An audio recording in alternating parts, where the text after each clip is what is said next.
ഇവിടെ ഡോക്ടർമാർക്ക് ചെയ്യാൻ പറ്റുന്ന എല്ലാ കാര്യങ്ങളും ചെയ്തു എന്ന് വിശ്വസിച്ചുകൊണ്ടും അത് ശരിയാണെന്ന് കരുതിക്കൊണ്ടും തന്നെ അടുത്ത ഘട്ടത്തിലേക്ക് കടക്കട്ടെ. ഒരു രോഗി വന്നാൽ ഒരു രോഗിയോട് സംസാരിക്കാനുള്ള ഒരു ഒരു ഒരു ഒരു തുറന്ന മനസ്സ് എല്ലാവരും കാണിക്കേണ്ടതാണ്. ഒരു 10-15 വർഷം മുമ്പ് നമ്മുടെ തന്നെ അനുഭവത്തിൽ ഡോക്ടർമാർ നമ്മളോട് എങ്ങനെയാണ് കാര്യങ്ങൾ വിശദീകരിച്ചുകൊണ്ടിരുന്നത്. അങ്ങനെ കാര്യമായിട്ടൊന്നും വിട്ട് പറയില്ല.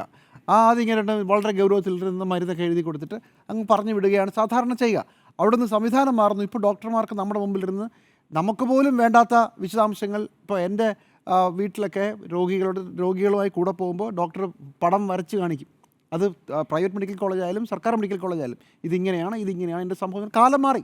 ഡോക്ടർമാർ വളരെ വിശദമായി കാര്യങ്ങൾ സംസാരിക്കുകയും നമ്മൾ കൺവിൻസ്ഡ് ആവുകയും, കൺവിൻസ്ഡ് ഒന്നും ആവണ്ട, ഡോക്ടർ നമ്മളോട് പോട്ടെ ഇത് മതി എന്ന് ഡോക്ടർ പറഞ്ഞാൽ തന്നെ നമ്മൾ കൺവിൻസ്ഡ് ആണ്. പക്ഷേ ഡോക്ടർമാരെ വിശദമായി വിശദീകരിക്കുന്ന ഒരു പുതിയ കാലത്താണ് നമ്മൾ താമസിക്കുന്നത്, നമ്മൾ ജീവിക്കുന്നത്, നമ്മൾ ചികിത്സ തേടുന്നത്. ആ സ്ഥലത്ത് ഈ രോഗിയോട് ഇദ്ദേഹത്തിന് വലിയ വിദ്യാഭ്യാസമൊന്നുമുള്ള ആളാകാൻ സാധ്യതയില്ല.